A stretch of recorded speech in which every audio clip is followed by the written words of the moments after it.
सर्वांना नमस्कार. माननीय पोलीस महासंचालक महाराष्ट्र राज्य यांनी अशोक खरात आरोपी असलेल्या गुन्हा रजिस्टर नंबर 73/2026 या गुन्ह्याचा तपास SITच्या मार्फतीने करण्याबाबत आदेशित केलं होतं. त्यानुसार दिनांक 20 मार्च 2026 या तारखेपासून तो गुन्हा आणि त्याशिवायचे 10 गुन्हे असे एकूण 11 गुन्हे SITकडे तपासाला आहे. सदर विशेष तपास पथकामध्ये तपास अधिकारी म्हणून 2 पोलीस उपअधीक्षक आहेत जे माझ्यासोबत उपस्थित आहेत. त्याच पद्धतीने सहाय्यक तपास अधिकारी म्हणून 3 पोलीस निरीक्षक, 3 सहाय्यक पोलीस निरीक्षक, 10 पोलीस उपनिरीक्षक आणि 6 पोलीस अंमलदार असं एकूण 24 लोकांचं आपलं तपास पथक आहे. त्यापैकी काही लोक उपस्थित आहेत, काही लोक उपस्थित नाही. अशोक खरात याच्या विरुद्ध नाशिक आणि नगर जिल्हा या दोन्हीमध्ये मिळून एकूण 12 गुन्हे दाखल झालेले आहेत, ज्यामध्ये अशोक खरात आरोपी आहे. या 12 गुन्ह्यांपैकी 9 गुन्ह्यांचा तपास हा SIT करत आहे, 2 गुन्ह्यांचा तपास अहिल्यानगर पोलीस करत आहेत आणि एका गुन्ह्याचा तपास नाशिक शहर पोलीस करत आहेत. आणि अशोक खरात विरुद्ध नसलेले मात्र या विषयाशी संबंधित असे 2 गुन्हे दाखल आहेत. त्या 2 गुन्ह्यांचा देखील तपास SIT करत आहे. त्यामुळे 9 गुन्हे अशोक खरातच्या विरोधातले आणि विरोधात नसलेले पण संबंधित असलेले 2 गुन्हे असे एकूण 11 गुन्हे आमच्याकडे तपासाला आले. गुन्ह्यातील आरोपी विरुद्ध दाखल केलेल्या गुन्ह्यांपैकी आमच्याकडे असलेल्या गुन्ह्यांपैकी 8 गुन्हे हे महिला लैंगिक अत्याचाराचे गुन्हे आहेत आणि उर्वरित 3 गुन्हे हे फसवणूक आणि त्याच्यासोबतच अंधश्रद्धा विरोधी कायदा, अंधश्रद्धा विरोधी कायदा, सावकारी अधिनियम 2014 आणि इकॉनॉमिक ऑफेन्सेसची इतर रिलिव्हंट कलम याप्रमाणे दाखल आहे. महिला लैंगिक अत्याचाराचे सर्वच्या सर्व 8 गुन्हे आणि फसवणुकीचा 1 गुन्हा असे 9 गुन्हे SITकडे तपासाला आहे. आजपर्यंतच्या तपासादरम्यान 30पेक्षा अधिक साक्षीदारांकडे आपण विचारपूस केलेली आहे. साक्षीदारांकडे आणि पीडितेंकडे आपण जी चौकशी केली त्यातून आरोपी हा पीडित व्यक्ती आणि कुटुंबाच्या श्रद्धेचा गैरफायदा घेत होता, त्यांना भीती दाखवत होता, फळे, चिंचोके, रुद्राक्ष, पूजा विधी इत्यादी गोष्टींच्या माध्यमातून त्यांच्याकडून पैसा उकळत होता, महिलांना स्वतःकडे दैवी शक्ती असल्याचं भासवत होता, त्यांच्या कुटुंबियांच्या मृत्यूची भीती दाखवून त्यांना बदनामी करण्याची धमकी देऊन त्यांचं लैंगिक शोषण करत होता. त्याच पद्धतीने ईशानेश्वर मंदिराच्या परिसरात अंधारामध्ये हातचलाकीने स्वतःकडे दैवी शक्ती असल्याचं भासवून समाजामध्ये सातत्यानं अंधश्रद्धा पसरवण्याचं कामही करत होता असं आपल्याला निष्पन्न मिळालं.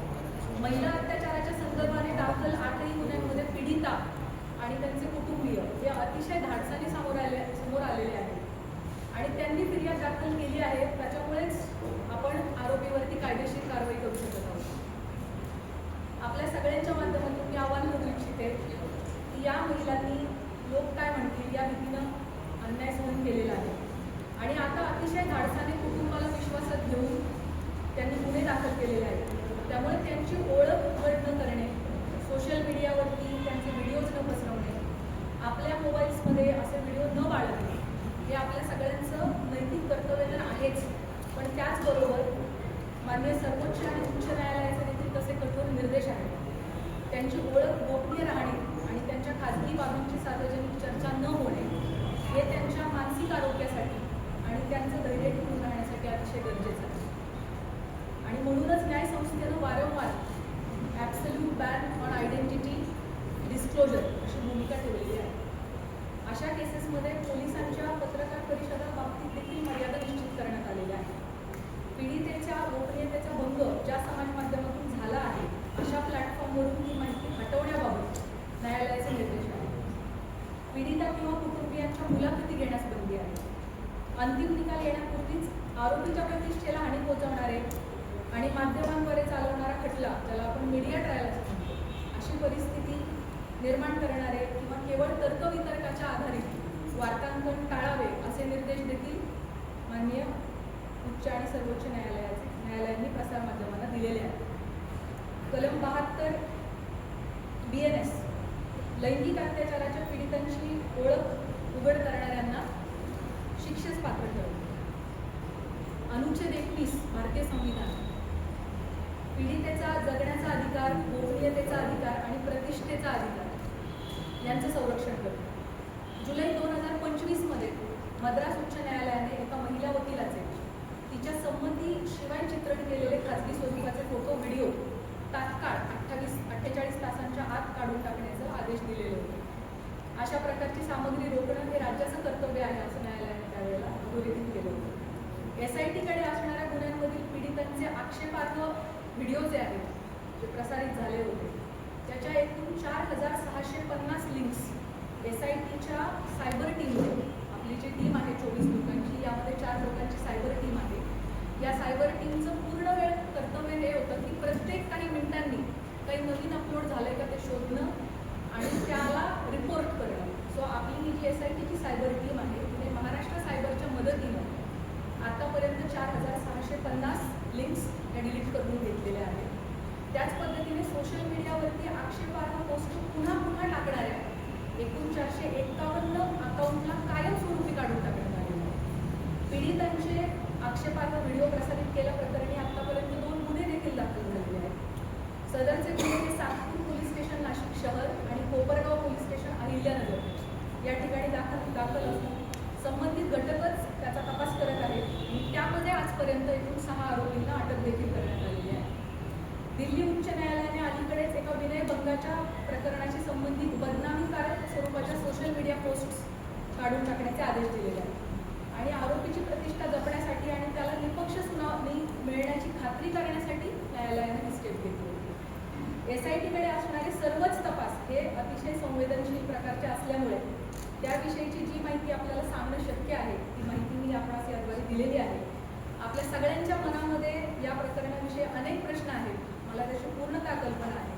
त्यापैकी बहुतांश प्रश्नांना स्पर्श करण्याचा मी प्रयत्न केलेला आहे। या प्रकारच्या गुन्ह्यामध्ये BNS सेक्शन 93 BNSS प्रमाणे गुन्हा दाखल झाल्यापासून 60 दिवसांच्या आत आपल्याला दोषारोपपत्र दाखल करणं आवश्यक असतं। आपल्याकडचा या प्रकारचा पहिला गुन्हा हा नाशिक शहरामध्ये 17 मार्च 2026 रोजी दाखल झालेला आहे आणि SITकडे त्याचा तपास 20 तारखेला आला, 3 दिवसानंतर।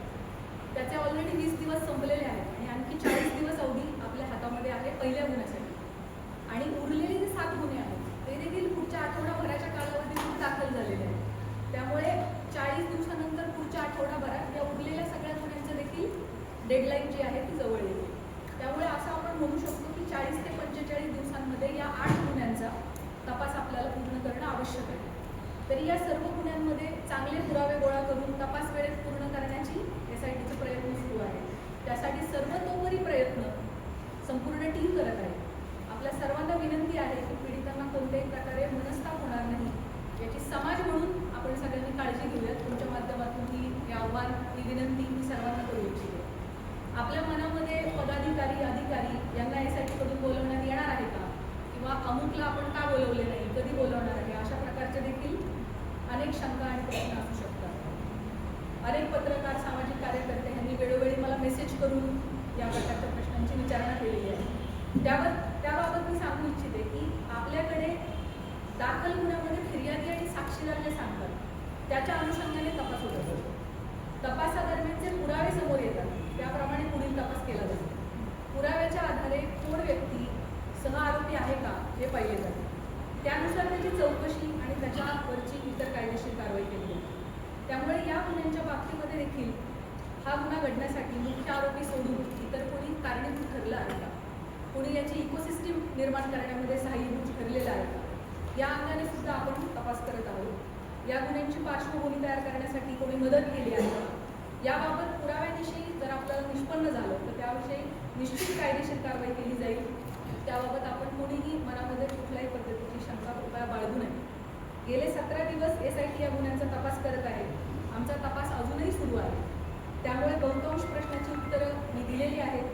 काही प्रश्न कदाचित अनुत्तरित राहिलेले असतील, परंतु जसजसा तपास पुढे जाईल तशी तशी आपल्याला त्या प्रश्नांची पण उत्तर मिळतील।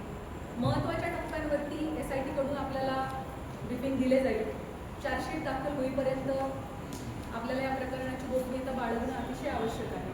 तरी मी आपल्या सगळ्यांकडून सहकार्याची अपेक्षा बाळगते। यापूर्वी अशोक खरात याला पहिल्या गुन्ह्यामध्ये एकूण 14 दिवस पोलीस कोठडी मिळाली होती। ती दिनांक 31 रोजी संपली। दिनांक 1/4/2026 रोजी आपण दुसऱ्या गुन्ह्यात त्याला अटक केली आणि न्यायालयासमोर हजर केले. दिनांक 2 पासून 7 दिवसांची पोलीस कोठडी उद्या दिनांक 8/4/2026 पर्यंत मान्य न्यायालयाने मंजूर केलेली आहे. आता यानंतर पुढील गुन्ह्यामध्ये पोलीस कोठडी आपल्याला मिळावी यासाठी आपण मान्य न्यायालयाला विनंती करणार आहोत. या दरम्यान तुम्हाला माहीत आहेच की काही कारणांसाठी आपण VC द्वारे न्यायालयामध्ये आरोपीला हजर करण्याची परवानगी मागितली होती आणि मागच्या हिअरिंगच्या वेळेला मान्य न्यायालयाने तशी परवानगी आपल्याला दिली होती. कराडच्या आर्थिक व्यवहार, प्रॉपर्टीज इत्यादींच्या अनुषंगाने देखील आपल्या मनात भरपूर प्रश्न आहेत, त्याची मला कल्पना आहे. त्याबाबत मी सांगू इच्छिते की या प्रकरणामध्ये ईडीने दखल घेतलेली आहे. ईडीने विशेष तपास पथकाला जी माहिती मागितली आहे आमच्याकडून, ती सगळी माहिती आम्ही त्यांना पुरवलेली आहे आणि भविष्यात देखील ईडीला आमचं पूर्णपणे सहकार्य असणार आहे. भारतीय राज्यघटनेच्या कलम 51 अ मध्ये भारतीय नागरिकांची मूलभूत कर्तव्ये सांगितलेली आहेत. त्यामध्ये वैज्ञानिक दृष्टिकोन आणि चौकस बुद्धीचा विकास करणे हे आपल्या सगळ्या नागरिकांचे मूलभूत कर्तव्य आहे असं आपलं संविधान सांगतं. या निमित्ताने भविष्यात अंधश्रद्धेपोटी महिलांचं शोषण घडू नये, कोणीही कुठल्याही बंधूच्या फसवणुकीला समाजाने बळी पडू नये यासाठी सतर्क आणि चौकस राहण्याचं आव्हान मी आपल्या मार्फतीने सर्व नागरिकांना करू इच्छिते. अतिशय शॉर्ट नोटीसवर सर्व पत्रकार बंधू भगिनी प्रेस कॉन्फरन्ससाठी उपलब्ध झालेले आहेत, उपस्थित झालेले आहेत. सगळ्यांचे मी मनापासून आभार मानते.